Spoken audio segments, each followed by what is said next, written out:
like, not the lights, not the action, not anything, until he began his public ministry. So what I want to ask you today is, what are some ways that God can draw you to the wilderness with him? What are some ways that you can be private with him?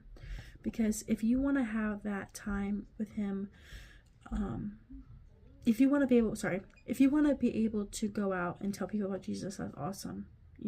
Go out and do it. But also make sure that you're having that time in the wilderness with him. You're having that time to get to know and have that personal relationship with him. Because that is the most important thing. Because we're supposed to go out and pour into people, but how are we pouring into people if we're not being poured in by God? If we're not being poured in by a church? If we're not being poured in by Bible studies? And church and Bible studies are awesome, but you also have to make sure you have that personal time with him.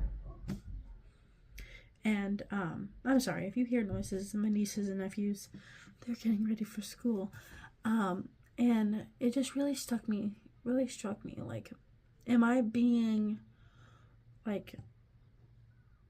taking my personal time with him, and am I holding on to that? Am I guarding that to make sure I have that personal time in him in the wilderness?